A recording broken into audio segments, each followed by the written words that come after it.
So welcome everyone to this ISAM web colloquium and the third in this series. And today we have Professor Bhaswati Mukherjee from TIFR Mumbai as a colloquium speaker. And I would like to request Vaibhav Prabhudesai to introduce Professor Mukherjee and invite her for the talk. Thank you, Aditya. It's actually a privilege and actually honor to introduce my colleague in TIFR, Professor Bhaswati Mukherjee. Bhaswati did her PhD. Hello, am I audible? Yeah. Bhaswati did her PhD from Indian Institute of Sciences in 2001. And after that, she joined University of Cologne as a Humboldt Fellow. And then subsequently, she continued as a university postdoctoral fellow in University of Cologne. Later in 2005, she joined as a research scientist in University of Maryland and was there for 2 years before joining TIFR Mumbai in 2007. And since then, she is integral part of TIFR faculty. And currently, she is professor in Department of Astronomy and Astrophysics. And she's also heading the department. She's a chairperson of the department. Bhaswati's research interests are in physics and chemistry of interstellar medium and photodissociation regions in our galaxy as well as nearby galaxy. And she looks into these using far infrared and sub-millimeter high resolution spectroscopic observations. And I actually had a real interesting time last year when I actually attended her graduate course in TIFR Graduate School on physics and chemistry of interstellar medium. And it was really, it was really pleasure to learn about things which many a times we tend to think that we know, but we don't. So thank you, Bhaswati, for that actually scintillating course. I really enjoyed. And I'm sure what she's going to talk about today, the detection of C3 and its 13C isotopes in dense interstellar medium, will also have, stimulating thought process going on in atomic and molecular physicists who will be attending this colloquium. So with this, I invite Bhaswati to give this colloquium for ISAM member. Thank you, Bhaswati. Thank you, Vaibhav. That was a really generous introduction. And I would say regarding the course, as just now I was telling Vaibhav that it was actually made more scintillating because Vaibhav was there and he would always ask me some slightly challenging questions. And I actually learned a lot by giving that course as well. Anyways, so as you see today's topic, today I'm going to talk on the detection of the linear carbon chain, pure carbon chain, as C3, and its 13C isotopes in dense interstellar media. Well, some of the terms may be unfamiliar to you, and like you may consider what's so big about, say, why do I say dense? What do I mean by that? I will go expanding on this. So here is briefly the plan of my talk. I will first introduce the interstellar medium because I realize that this is a community which is not really listening to or hearing astrophysics jargons every day. So I will just, maybe you know it, I will repeat it. So it's a brief introduction and talk a little bit about its molecular content. Then I will touch upon the observational challenges because many of you are laboratory physicists. So the systems that you study, they are things which you can turn and create and whatever way probe in whatever way you can. But then astronomers, although we have the whole universe to observe, but we are also sort of constrained by the fact that we do not have the systems in our hands. So there are some observational challenges, and then I will talk about that what we learned by detecting the C3 molecule in the dense interstellar environment, and so what did it tell us about the formation mechanism of such molecules. And then I have borrowed the sort of title from a very famous, well, you know which which fictional work. So I would talk about some anomalies in the abundances of the various 13 C isotopes of C3 that we observed in the interstellar medium. And finally, I will summarize. Okay, so let's get going. This is a sort of one-page primer about what you need to know about the interstellar medium. Of course, the interstellar medium means all the matter which is between the stars. So this primarily, it can be broadly put into two categories. One is the gas and the other is dust. So gas can be in the ionized form, it can be in the atomic form or in the molecular form. And as we will see that this gas is primarily made of hydrogen. So often what happens is that the gas, we would say neutral, would mean that hydrogen is neutral, but there are always ions of other elements and they can play a very important role in the heating and cooling of the interstellar medium and hence its evolution. And dust is basically some kind of, these are like large molecules, if you may call them. So these are primarily two types of dust grains are right now understood. So they are more like hundreds of nanometer size particles consisting either of silicate or carbonaceous, like graphite-like elements. And dust, although it is like present in very small quantities, it's something like 1% by mass of the gas content, but because of its optical properties, it is actually very important. It plays a very important role in first of all, in terms of our being able to access the interstellar medium, it plays an important role because it obscures a lot of the optical wavelengths, which means that we cannot observe these regions which are dusty regions in the optical wavelengths very well. We have to go for longer wavelengths. And secondly, the dust also plays a role in forming molecules. So that is another important role that dust has. So it actually plays even in spite of its sort of minuscule presence compared to the gassy material, it actually plays a very important role. Now, talking about, so I have said dense, so let me just then get the sort of numbers right. So the typical number density of matter that we see in the interstellar medium ranges, medium that I am talking about, where the gas is mostly maybe atomic or molecular. This will range between 100 to about 1 million particles per centimeter cube. And just to get the comparison right, so this is it's ultra high vacuum if you want, because the terrestrial values are more like 10 to the 19, and even with the best of the vacuum that you can achieve in the labs regularly, this is the systems that you will see, they are still high density material as far as the interstellar medium is concerned.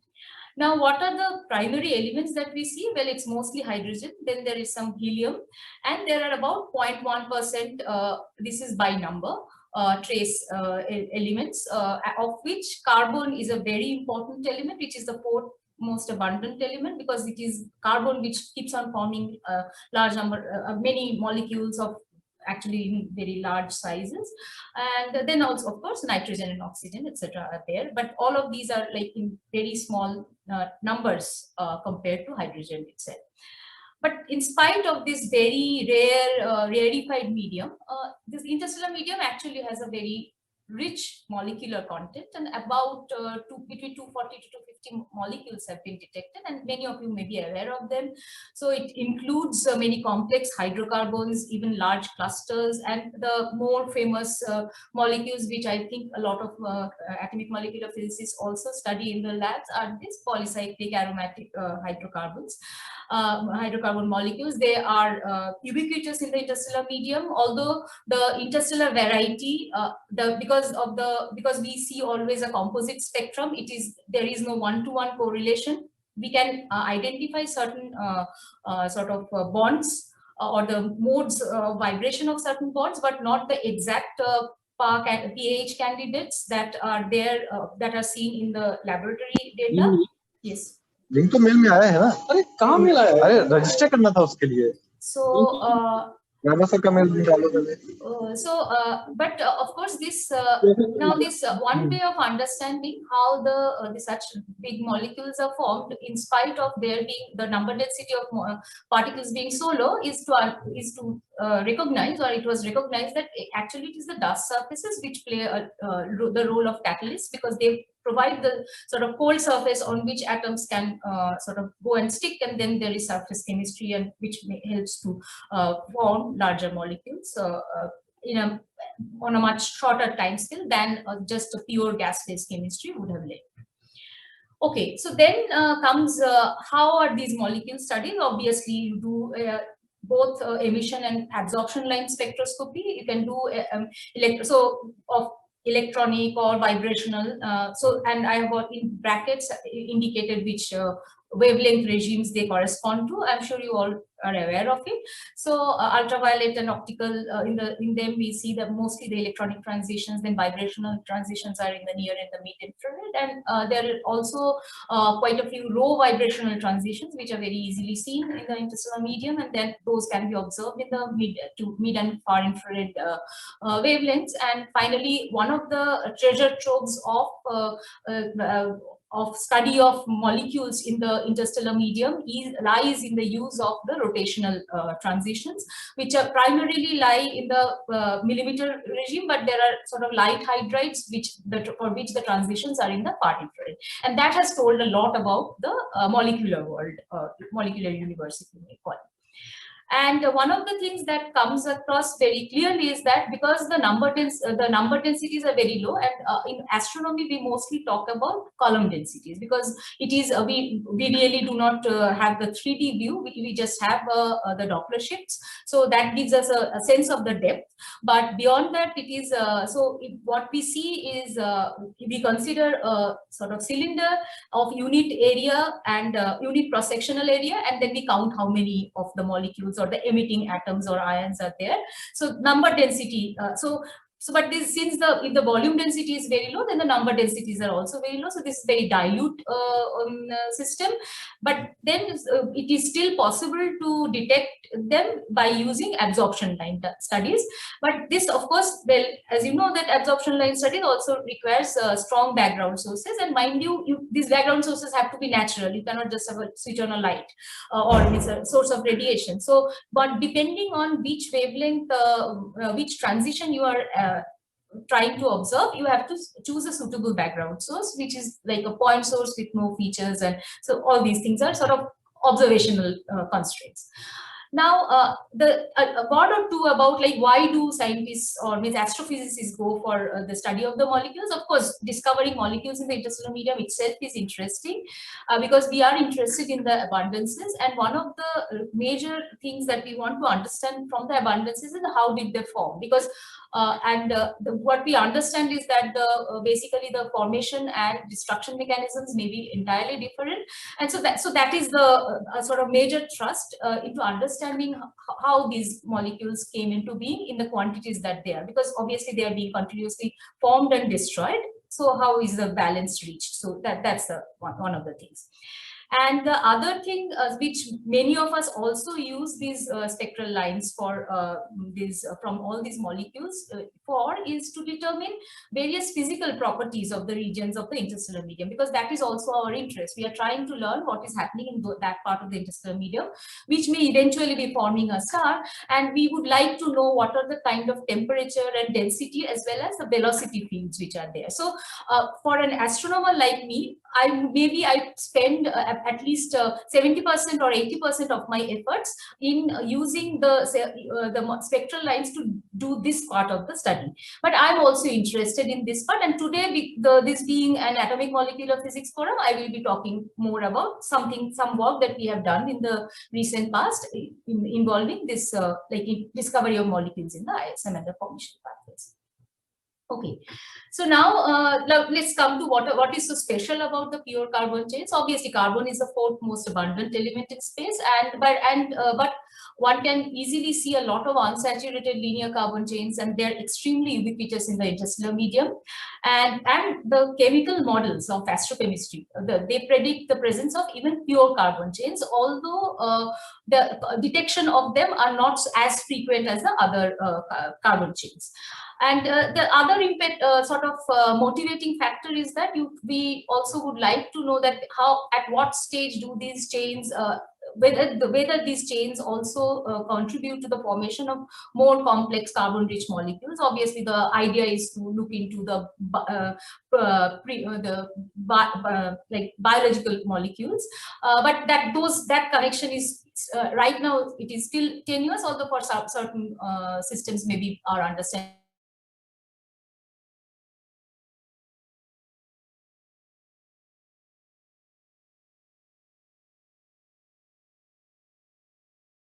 say far infrared spectroscopy in the recent years has been the launch of one satellite mission and also one of the ongoing airborne observatory. The first one was the Herschel Space Observatory, which was equipped with a terahertz terahertz spectrometer with heterodyne, using heterodyne. So it had a resolution of resolving power of more than 10 million. And so that changed the game, because then one could actually observe many of these spectral lines in the far infrared at and those lines will be resolved, spectroscopically resolved.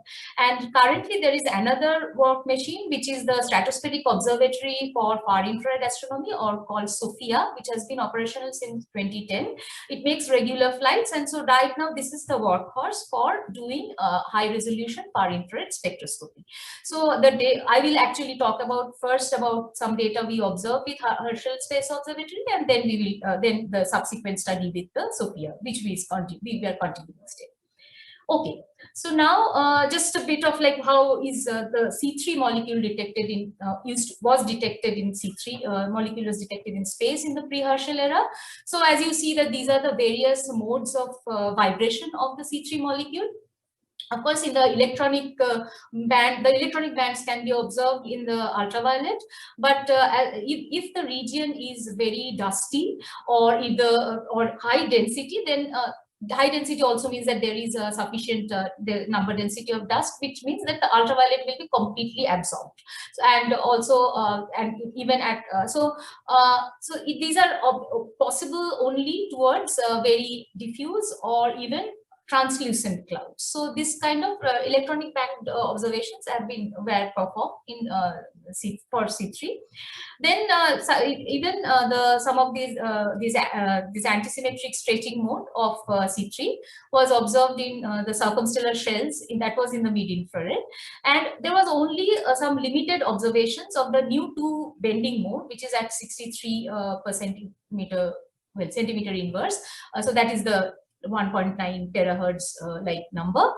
These bending modes were observed in dense interstellar clouds towards Sagittarius B2, which is basically a very dense molecular region towards our galactic center.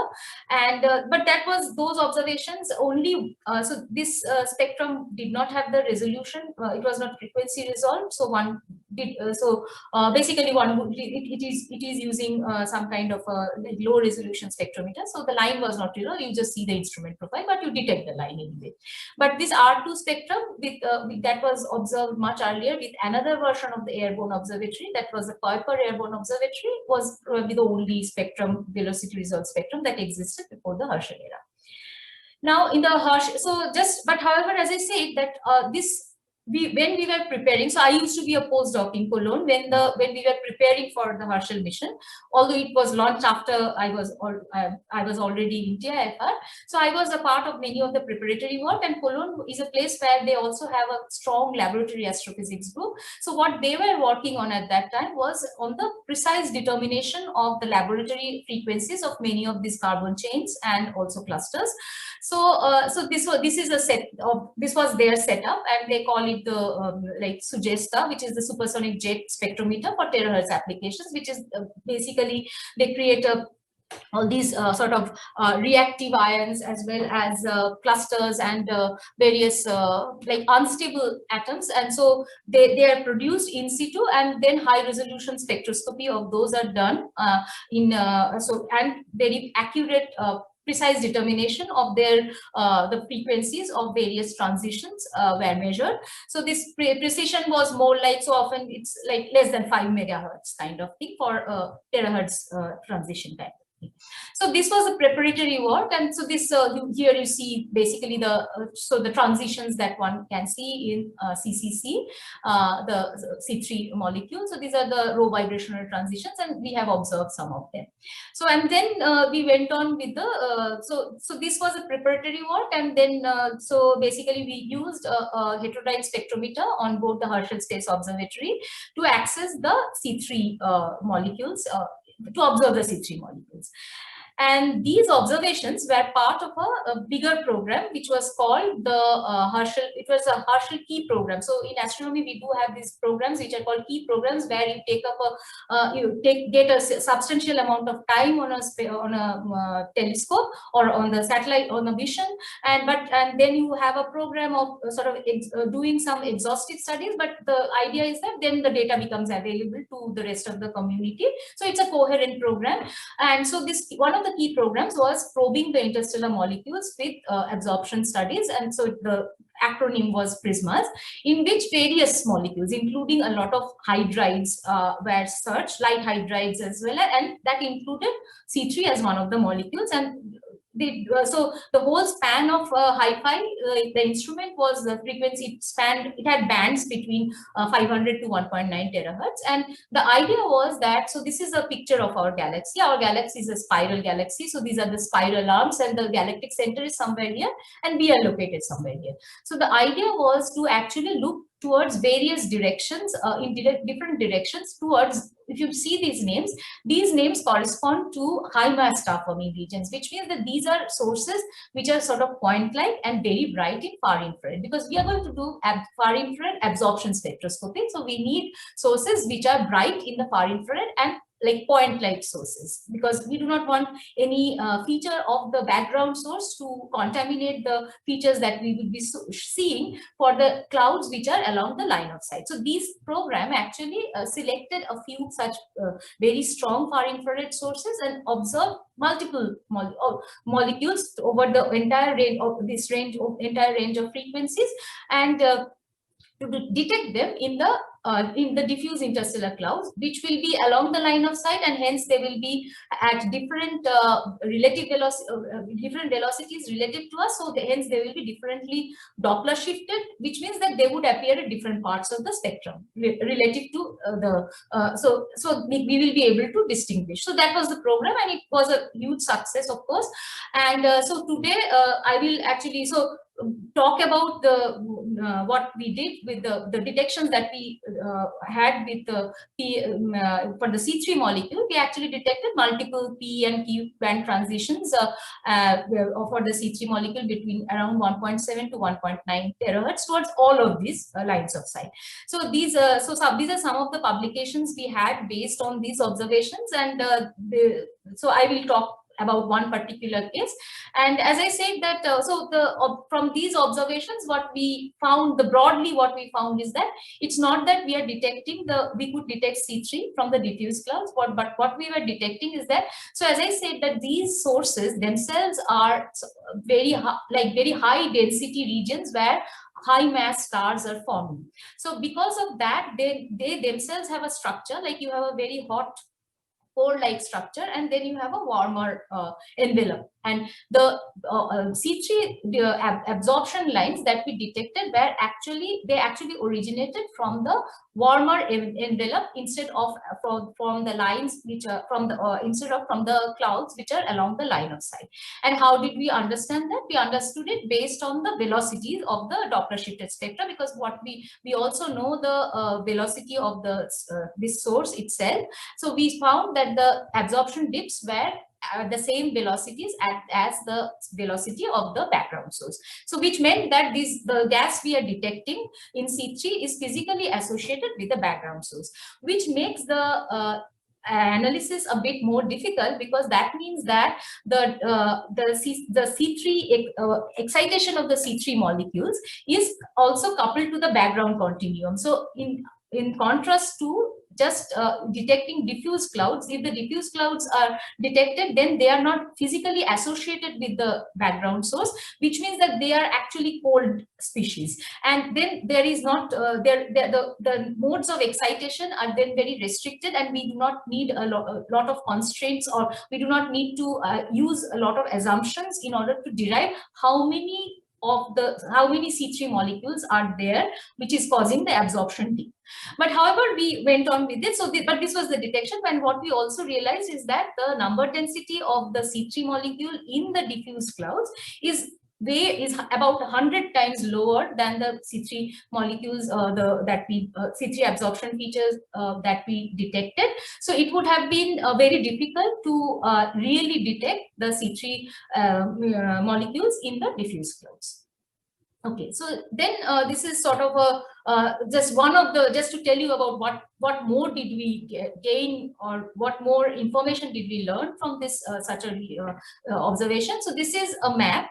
So this is a false color image of one of those regions. So if you see here you see this DR21OH is one of those high mass star forming regions, and this is a zoomed in view of the continuum image. Continuum image is due to the dust which is there. So the dust being heated by the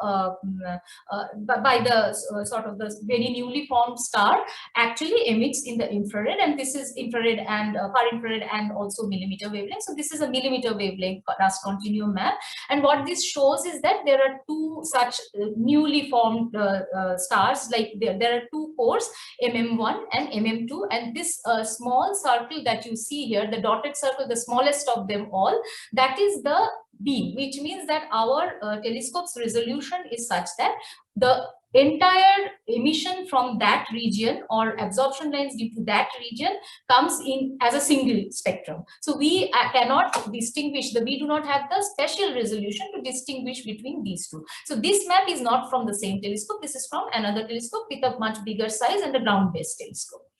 Okay, so then these are the spectra that we observed. As you can see, a large number, a significant number of P and Q transitions, row vibrational transitions that we observe. And I should just add a word that these are actually extremely difficult observations, because the noise temperature of these receivers at these high frequencies are very high, which means that one really needs to integrate for long enough, and one needs to select sources very carefully in order to see such I would say beautiful spectra. Otherwise they look extremely noisy.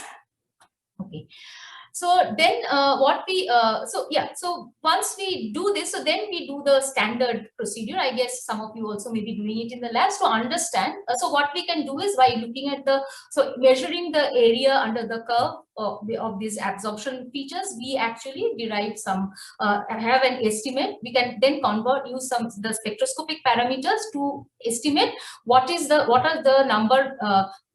state specific number density of these corresponding to these transitions.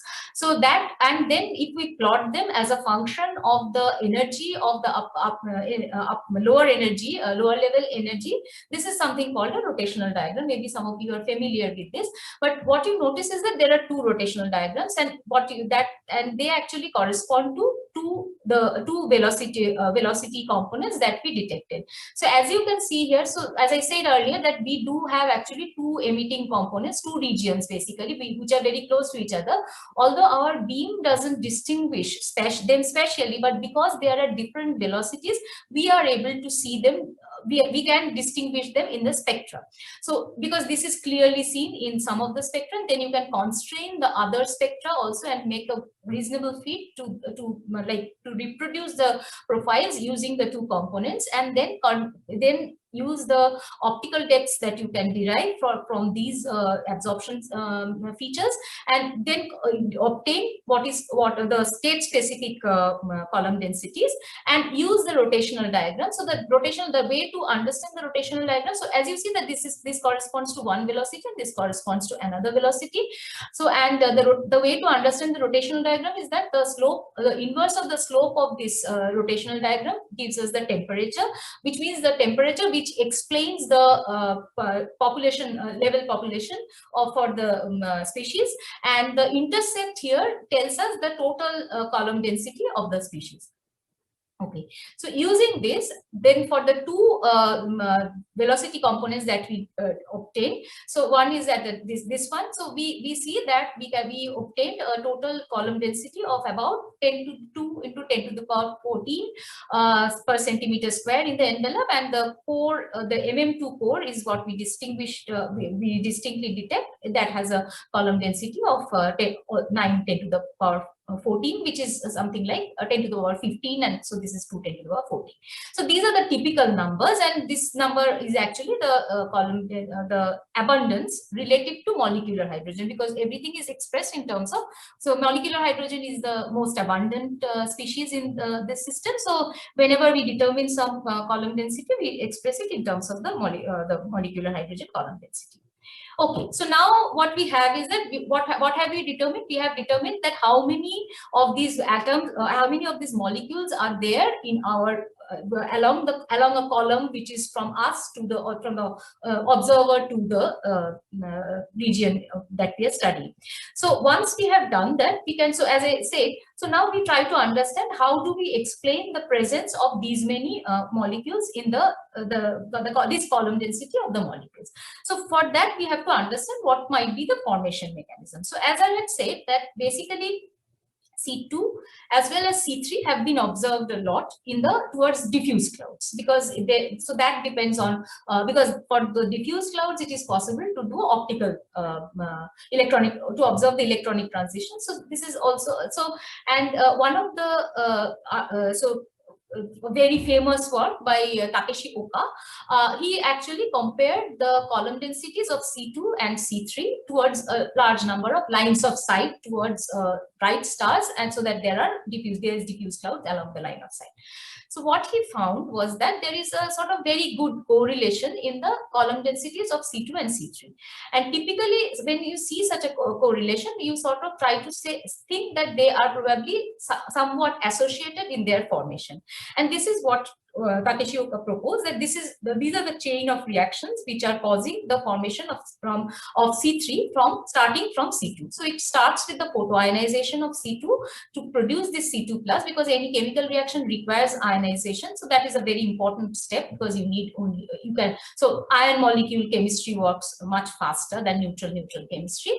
So then there is the first step, that hydrogen abstraction occurs, and so these are the things. And what they found was that basically this abundance of C3 was determined primarily by the relative importance of this hydrogen abstraction and the electron recombination. So all of these actually involve a lot of knowing the rate constants for all of these for all of these reactions, and at those temperatures of the diffuse cloud, because why I mention this, because these rate constants are often determined in the terrestrial laboratories, or they are calculated, but then mostly these are extrapolated to the interstellar conditions, and then only this is they are derived. So using these, so this was actually a sort of very good method, and he could reproduce using this model, that okay, he could reproduce the observed amounts of C3 and C2. So this work for the diffuse cloud chemistry, but there are certain differences when one goes to dense cloud. First of all, it is not possible to do the C2 C3 comparison in the dense clouds, because C2 doesn't have transitions which are suitable to which are suitably excited at the temperatures of the cold interstellar medium. So the regions, if the region we are studying, or region from which the C3 emission we are seeing is a dense one, then there is no corresponding C2 line which we can access. So that comparison is not possible. Secondly, if you recall that the first step of this chemistry was the photoionization of C2. But in the dense molecular clouds, what happens is that the stellar photons actually cannot penetrate deep into the clouds. So the photoionization of C2 cannot happen. What happens instead is that there is carbon atom, which actually, due to cosmic rays, there is always a sort of finite abundance of C+. And that is in most cases that starts off the interstellar carbon chemistry. So in the case of, so this scheme of creating C3, forming C3 from C2 doesn't work in the dense environment. And additionally, if the environment is dense, then there are also a large number of reaction partners, and as a result of which the C3 formed actually gets destroyed very fast when due to the formation of the longer chains like C4, C5, etc. So this method, this chemistry which worked for diffuse clouds did not work for the dense clouds.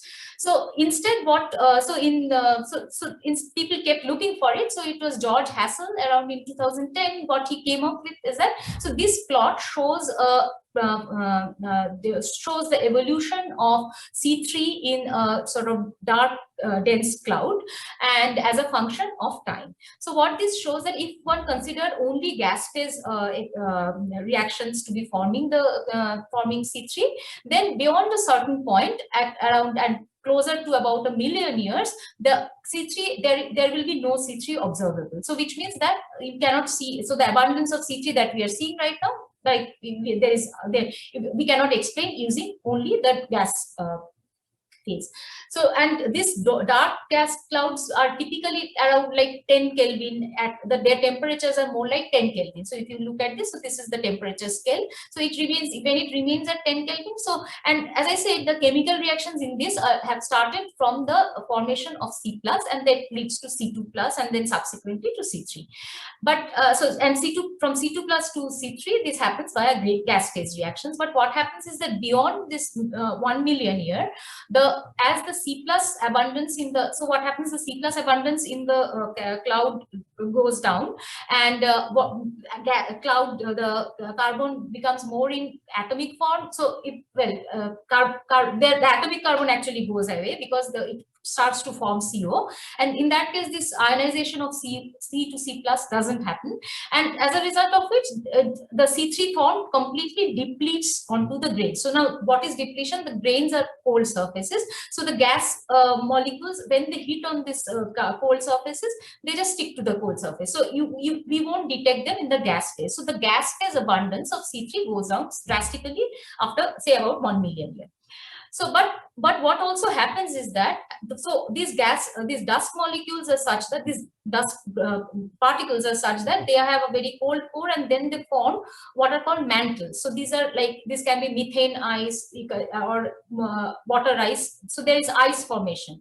So there is a significant enhancement of solid phase abundance of both methane, water, etc. Now now what is this cloud? This is a cloud which is probably collapsing to form a star. So now when it is collapsing, it is also, so beyond a certain point, the star actually forms at the center, and so which means that it starts to heat up. So now if you mimic that heating up by increasing the temperature, you beyond say about 0.1 million years, and then heat them up to about 30, 50 or 100 Kelvin, what happens is that the ice on the grains, in the mantle of the grains, it evaporates. So the methane ice, in the case of C3, what these models find is that the methane ice actually evaporates, and then it forms acetylene, and then which forms this C3 via gas phase chemistry. So here what you see is that it goes down to this extent beyond 10 to the 5, but then here, because the temperature has been raised, there is a regeneration. So this is the gas plus grain model, regeneration of C3, and so then what we are observing, so these numbers like 10 to the minus 8 of relative abundance. So once again, the relative abundance is related to molecular hydrogen, can be explained only through the grain surface chemistry, creating the regenerating the C3 in the gas phase once again. So now just quickly, so how do you observationally check that this indeed is happening? Of course, when it is forming C3, it's not forming C3 alone. It's forming such a lot of other things. The green ones marked are the ones which you can also observe using their rotational transitions, and we have observed them, and we also can determine the abundances of these molecules. And what we found is that it is possible to reproduce the abundances not only C3 but also of all these associated molecules using what is called, this kind of chemistry is called warm carbon chain chemistry, and we were able to get some numbers for what is the volume density of such a region as well as the maximum temperature to which the glass grains need to get heated up in order to explain the abundance.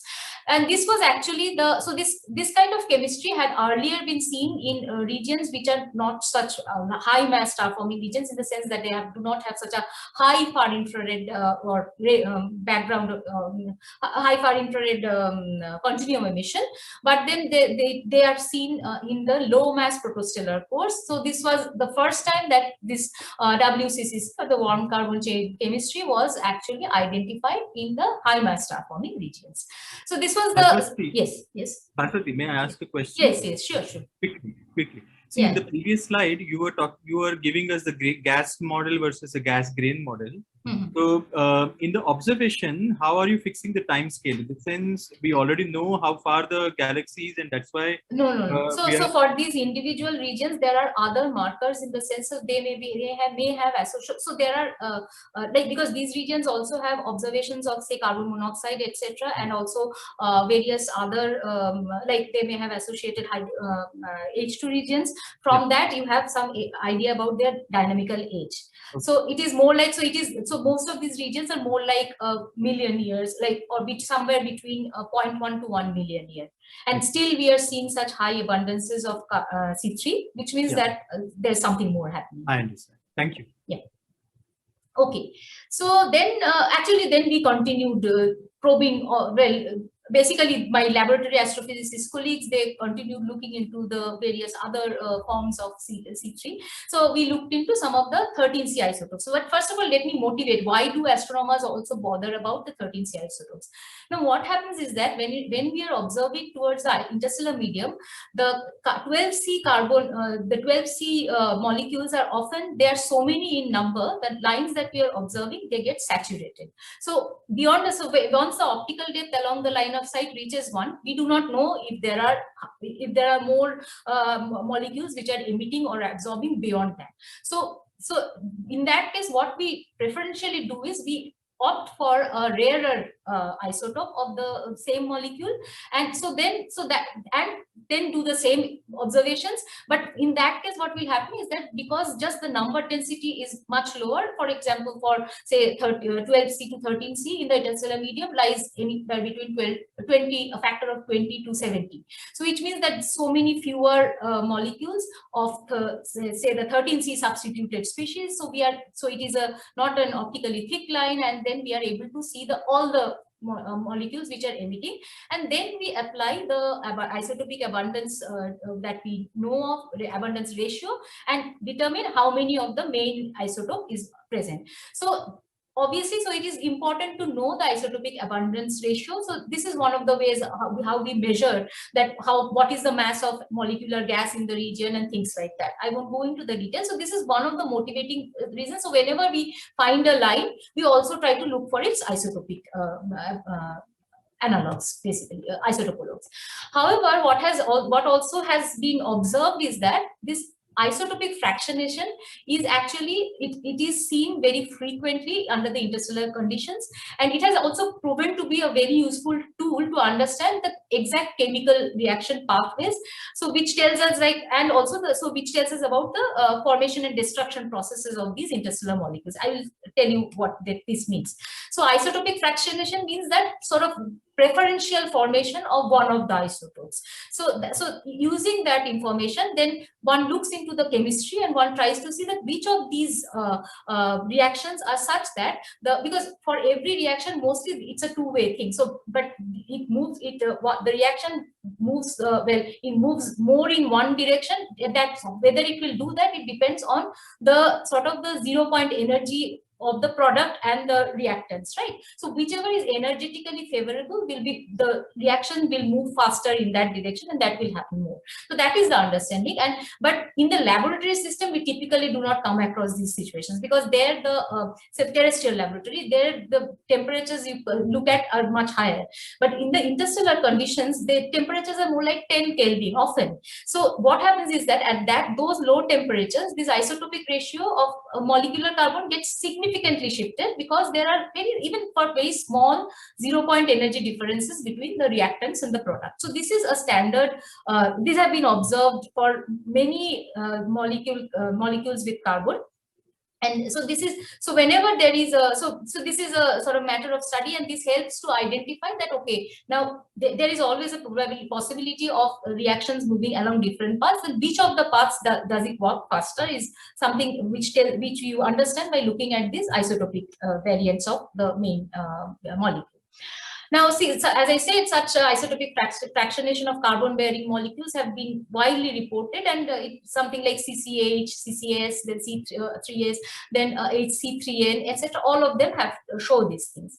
So so then, if you want to do this study for C3, what we have to do is that, once again, one needs to determine the frequencies of the single 13C substituted isotopes. Why single?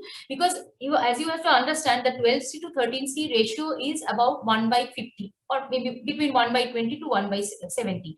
So if you want two 13C substituted, then you are actually looking for molecules which are even rarer. So the signal will be even fainter. So the chances of actually detecting it in the interstellar medium is faint. Although in the lab they produce a lot of them and they can measure everything very clearly, but it is difficult to observe them in the interstellar medium. Anyways, my colleagues in so this Cologne group, so Thomas Giesen's group, they then moved to, he is now in Kassel, and he built up this, and so his student Alex Breyer, as a part of this thesis work, he did this accurate measurement of singly 13C substituted isotopes of C3, and these isotopes are like so one is end substituted and the other one is center substituted. As you understand that, obviously there will be two incarnations of it which will be which will not be distinguishable, because you can have this one as 13C or you can have this one as 13C, but like looking at the spectra, there's no way to tell which one is which.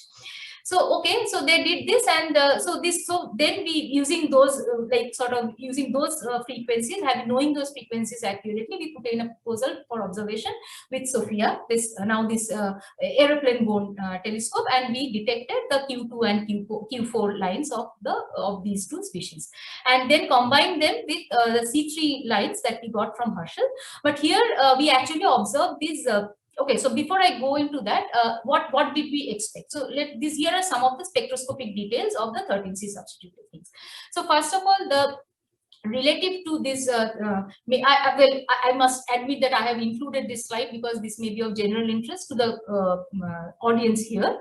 So first of all, these main, relative to the main isotopal lobe, the band centers of these 13 substituted species are shifted towards lower frequencies, and the rotational constants are also slightly small. So all of these things are needed in order to calculate also correctly the number of these, or conclude what are the number, how many molecules are there in order to which contribute to the observed absorption features. And what they also notice is that there is a noticeable difference in spectra, because the 12C are so for the two species which have 12C at the ends, they only have they have nuclear, because 12C has a like 0 nuclear spin, and so the two species which have 12C at the ends, which is one of them is the main isotope, main C3, and the other one is the centrally 13C substituted isotope. So they only have even number of J rotational levels they can have. So that you can that quantum mechanics will tell you. Whereas for the asymmetrically distributed substituted species, all the J rotational states are allowed.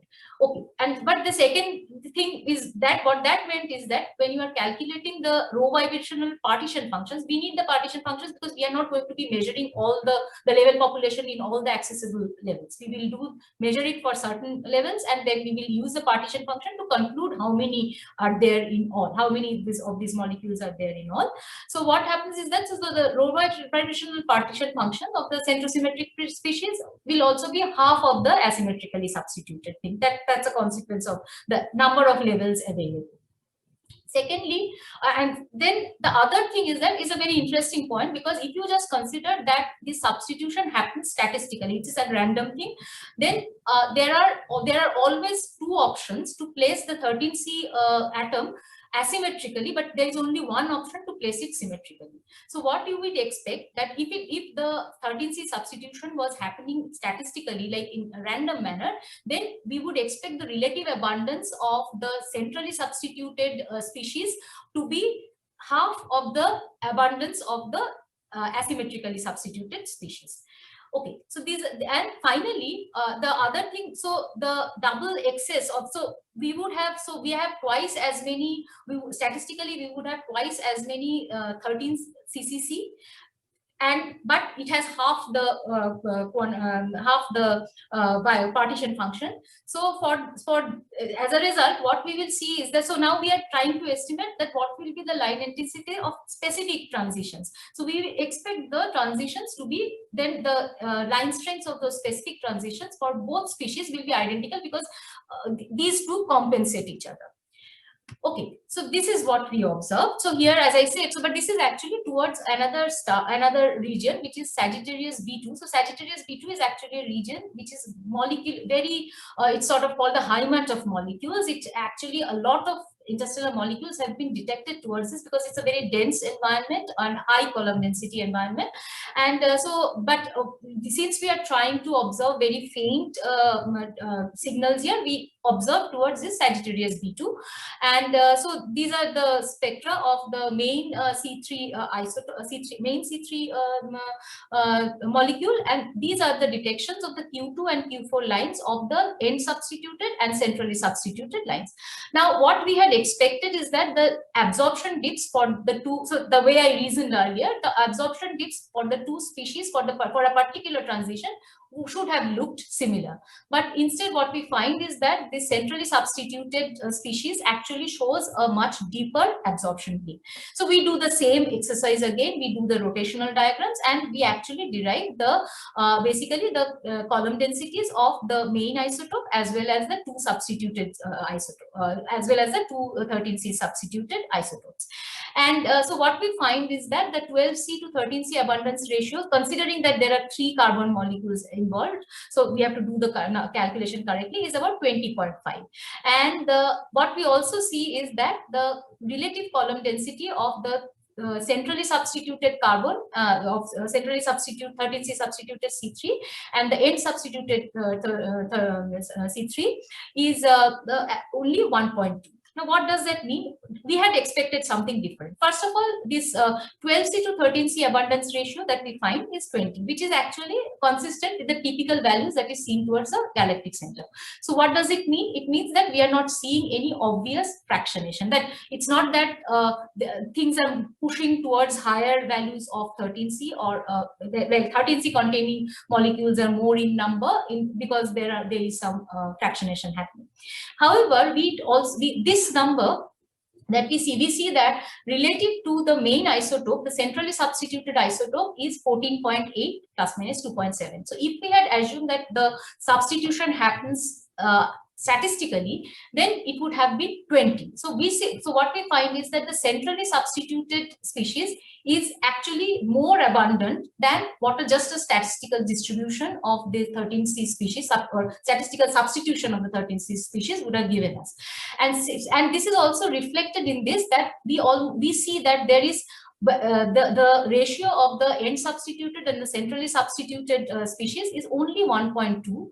In contrast to the number 2 that we had expected, because as I had said that you can actually substitute either of the end things, so you would expect twice as many molecules of which are end substituted, but that is not true. We are seeing something like 1.2.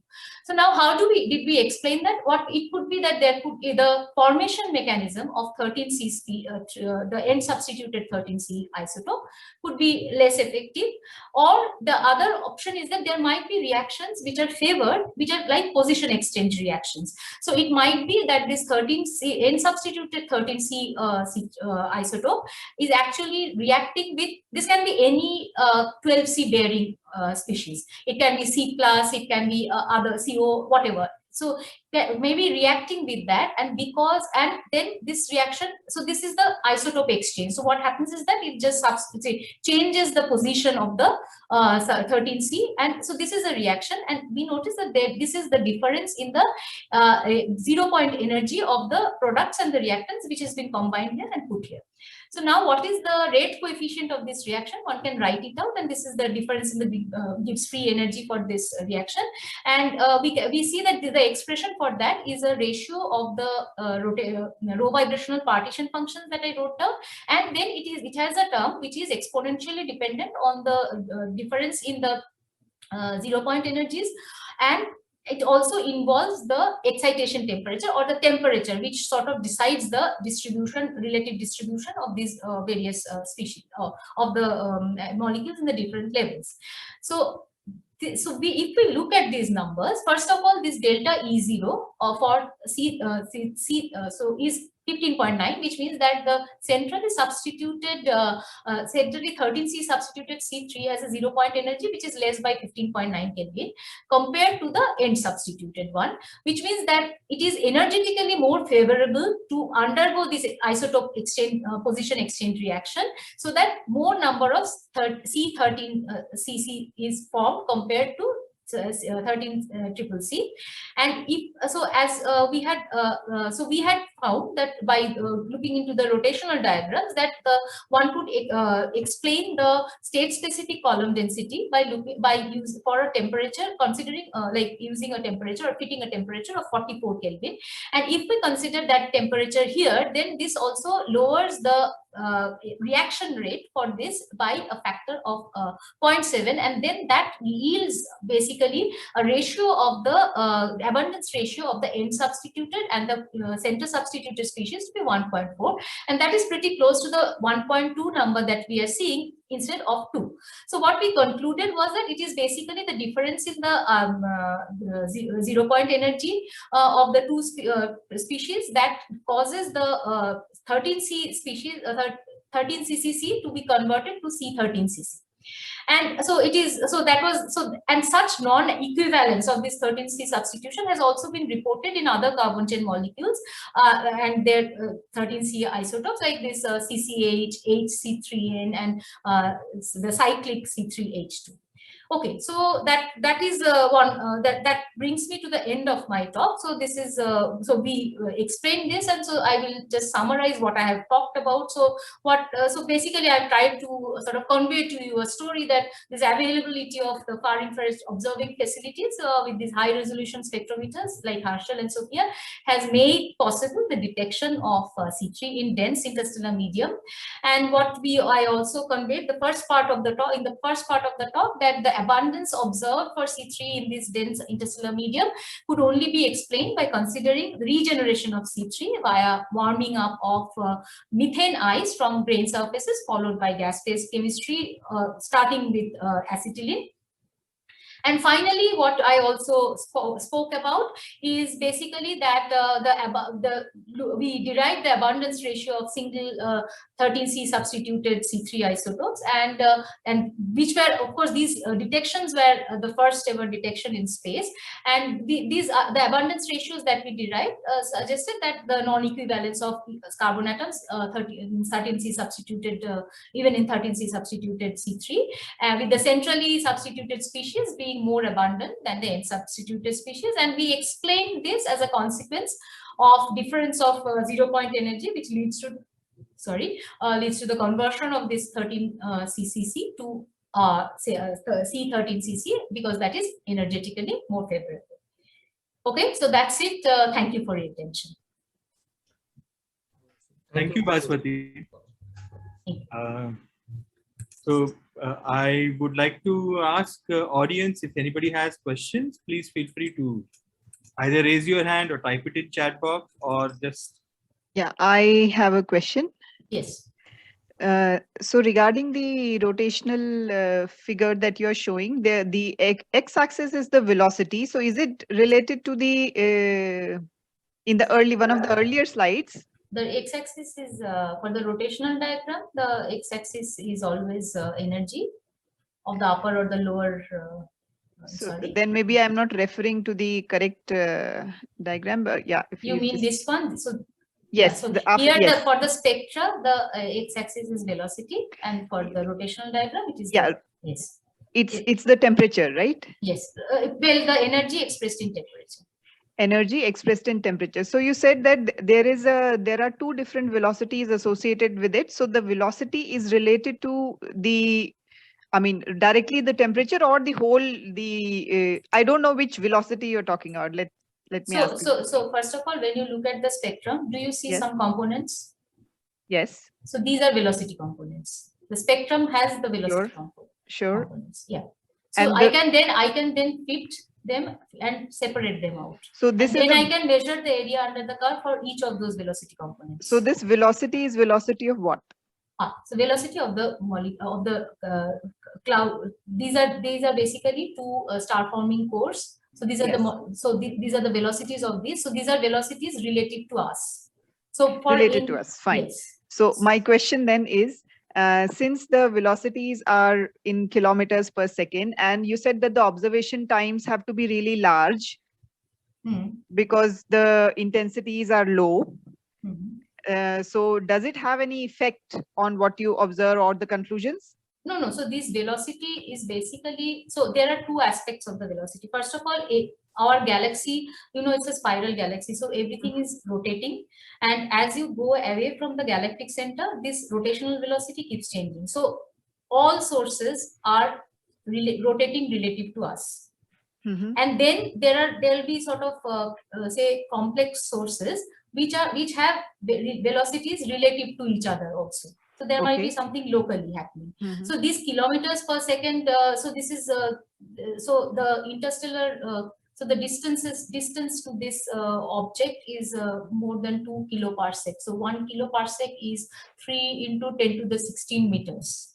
So these are really very far away. So we won't see the differences. So it's just that. So so it is just that they are along. The way to understand it is that they are not on the same plane, because this is a projection, right? They are actually located along our line of sight. But so there is a 3D aspect which the velocity tells you. Okay, so long observation time will not have an effect on the either the conclusions. No, okay, they're not they're not moving away from each other so fast. Okay, fine. Thank you. Okay, any other question? Yes. Yeah, can I ask a question? Yeah, please go ahead. Yeah, Bhasudin, very nice talk. So I have a question on the same slide. This X value which you are quoting, is it for average out for several regions, or? No. This is for BR21. Okay. So and how well it agrees among different regions? Yeah. So this is typically so for so as I said, so I think for so if you look at the number for so let's just go to SAGB2. So SAGB2 has something like 10 to the 24. So it is between 10 to the minus 9 to 10 to the minus 8. So this is like this is the envelope. So if you look at the say the you should take this MM2. So you would know what this is, right? So JC. So this is so the MM2 is a sort of hot core, like it's a star forming core. So that for that it is something like 10 to the minus 9, and say towards SAGB2 it's more like 10 to the minus 8. And even in the hot corinos, etc. So it lies between 10 to the minus 9 and 10 to the minus 8. Okay. So are there such studies in the external galaxies as well, or only so far within Milky Way? So these are actually very difficult observations, because these are very high frequency. No? So typically even so now I think because even with Herschel, this used to be these hot electron bolometers. So their noise levels are very high. So, and I do not, so it will be very difficult. So unless we are able to detect it in the more diffuse gas, it will be difficult to do it for external galaxies. So I must say that there are other observations, in the sense that unresolved observations are available, because I think Charnichero et al., they have actually observed using ISO, and they have sort of notionally detected many of these transitions, but those are ISO LWS observations. So which means they did not have the frequency resolution. Oh, okay. How about something like a 30 Dor or something, if you So right now we are using absorption line spectroscopy. So which means, so that's why even for the 13C species, we had to go to SAGB2 because the continuum is so much brighter. Because these numbers are so small, and it's well, the intensity also matters. So basically the parameters, the spectroscopic parameters are such that we really needed a very strong continuum source. So that is the constraint. Oh, okay. Yeah, thank you. Yeah. Any other questions? So I have a sort of a naive question. Right? And I'm not sure, maybe my knowledge is very limited, so I might be asking something, I don't know, quite stupid. Go ahead. So most of the molecules that have been observed in the ISM, right? And there's a lot of laboratory experiments behind that, because the rate constant have to be known to basically explain the kind of densities that one is expecting or one is measuring in the ISM. And then you have to find out the proper reaction channels which will actually lead to this. And all this has to happen either mainly in gas phase, right? But then some surface chemistry is also involved in the sense of dust, particles and all that, right? So my question is, so because these things are not happening in the first generation star systems, right? The precursor atomic constituents are already there. So it's not just a hydrogen protoplasma or hydrogen cloud. It actually have gone through at least couple of or more than a couple of generations of star formation cycle. Yeah. Could it be, or what are the signatures which tell us that the presence of these complicated molecules is actually an evolutionary process and not just a fragmentation of the massive bodies which were formed with the original star? For example, if you take example of our solar system, then if the sun dies out and entire region goes as a star forming cloud again, then we have so many planets, and all these will contribute towards complicated chemistry. Yeah, so that is actually a very good question, because see, one of the reasons why these C3 molecules are also studied, because those are the sort of when you have pH molecules disintegrating, you would have C3. So, this understanding is sort of not very it is not really very clear. But on the other hand, what might happen is that the molecules actually tend to get destroyed, because if you look at the way a star ends its life, it's mostly a very violent phenomenon. And in that, so much energy is pumped into the system, it's unlikely that any molecule will survive. So basically, it just has a larger abundance of what we call metals, basically more these heavier elements heavier than helium. And the chemical composition changes, but I don't think the molecules can survive, say, a supernova explosion. And that's mostly how a star disintegrates, right? Or by leaving out or giving out a lot of losing a lot of mass. That is how a low mass star. So even then, so some of the molecules may be due to, particularly dust is actually created in the stellar envelopes, and then the star can no longer hold on to the envelope, so it just disperses into the interstellar medium. That is one of the ideas. Like this, there are these stars. So some of the molecules, yes, but so it is. I don't think I cannot say that no, it is not. But I've just given you a few understandings that we have in this regard. Okay, thanks. Yeah. Any other question? Yeah, just another naive question. When you say dust, Yes. Since on terrestrial, dust means something. Yeah. But what is the typical size that you would classify as dust in astrophysics? Yeah, so it is more like things. So typically the range is between 0.1 to 1 micron. Okay. So that is a very typical number. So, and what we obviously see is that, so the evidence of it is ample, because a lot of regions in the sky are not visible in the optical. So it is there of the size of the optical wavelength. Okay. So that's what dust. Okay. Yeah, that sort of gives you the ballpark number. Thank you. Any other questions? Okay. Yes, Sudeshna? Yeah, yeah. So my question will be related with that metallicity. So in the last slides, like before the last slide, where you showed that the ratio of N of C3, okay, 13C3 and then C middle component 13C, that ratio, will that change? Suppose if you are looking at SAGE-B2 towards the inner galactic, and suppose if you are looking towards the outer galaxy target where metallicity is low, will that ratio will change because of the metal abundances? So I don't know whether it's because of the metal abundances, but obviously there is a gradient of the in the 12C to 13C ratio. So it is 20 towards the galactic center, but it goes up to as much as 70, right? Yeah. So whether it's only due to metallicity, I do not know, because this is a slightly more involved, because this is once again this isotopic ratio, right?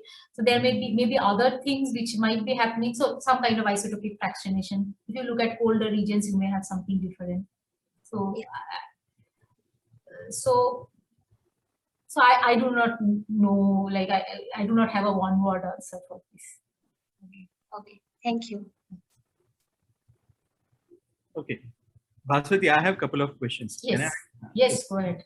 Yeah, so the first question I have is that when you're talking about this mechanisms of formation and changes between this tail carbon 13 versus the middle carbon 13, I think one of the reactions can be actually loss of end carbon 13 by just knocking out that last carbon by this carbon 12 chains which are coming in. You were talking about one of the mechanisms. Yeah.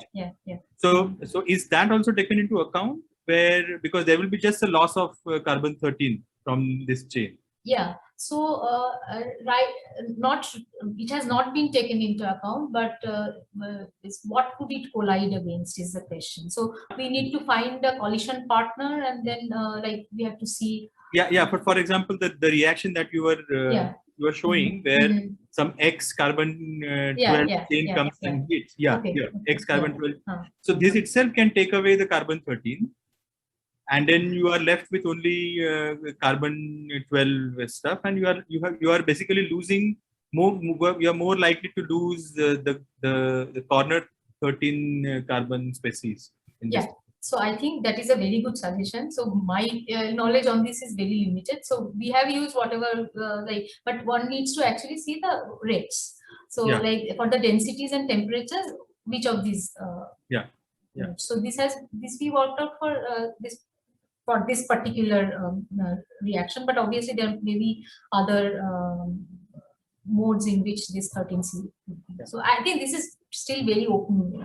We do not understand this. Actually, another question I have is that if this is the way the carbon end carbon 13 versus the central carbon 13 is formed, the way in which they are forming, they also might have different populations in rotational and even vibrational levels, right? Because what geometry are they? That's a very good point, actually. Because I think that's a very good point. See, our knowledge is very limited right now. So because this formation the basically excitation due to formation is also very important. And if actually the more detailed, so actually the C3 the excitation models are incomplete. So so C3 actually couples well with the far infrared background, and also there is an component due to the excitation due to formation mechanism. So that is actually a very important thing, but we have not yet looked A and B. Pardon? And the one more question is that, so in these regions you don't have ionized C3, you have just a neutral C3. Yes. Because most of the storage ring kind of experiment, for example, when they are looking for C3, they will be looking for ionized C3. So, okay, so I'm not sure. So, but what kind of what if you tell me the transitions, etc. But no, I don't think so. They are looking for transition, but they just generally look for the lifetimes of these. But so what we would need is transition. No, we do not have access to the system. Of course, not the. We need some radiation. Not the spectroscopy. We need to do some spectroscopy. So even the negative ions, for that matter. But on the other hand, what will also happen is that if you have an ion, it will form, these are dense regions, so it will form, the subsequent, it will form C4. Yeah. It will not remain in the C3 plus form for too long, but although there is a very high concentration or this detection of these highly abundant, there is a high abundance of ions in the intestinal region, surprisingly high. But those will be then cosmic rays, which and then there is one more species, or rather one more class of species will be where there are 2 carbon-13s and 1 carbon. Yeah, so as I said, those are very difficult to detect, right? So if you understand, this is 1 by, say, this for this region it is 20. In most cases, it is 1 by 50, and then it will be 1 by 2,500, right? If you have to substitute 2 of those carbons. So the funny story is that initially when this laboratory spectroscopy was going on, so they had come up with the frequencies for the singly substituted species, and we observed a lot with Herschel using those frequencies, and we detected nothing. And after some time it turned out, because when they're producing in the lab, they're producing everything. So what they were seeing, actually the frequencies that they had given were actually for the doubly substituted thing, which we had no chance of detection. So it finally, like when this they did the measurements in Kassel, they like sealed this issue basically. Okay, fine. Okay, Thanks, Bhaswati. So I presume there are no more questions from the audience, and I take this opportunity to thank Bhaswati. It was a wonderful talk, and I personally thoroughly enjoyed it. And thanks a lot for coming and giving us this colloquium in ISEM. Thank you for the invitation. And I hand it over to now Aditya, who will. Aditya, it's over to you. You are muted. So thank you once again, and thanks to all the audience members for joining us today. We have a couple of colloquia planned for next month. One is on 8th of October, another one on 22nd of October. So I'll send the details out, and I hope you guys can join us there. With that, thanks a lot, and we'll close this meeting for now. Thank you.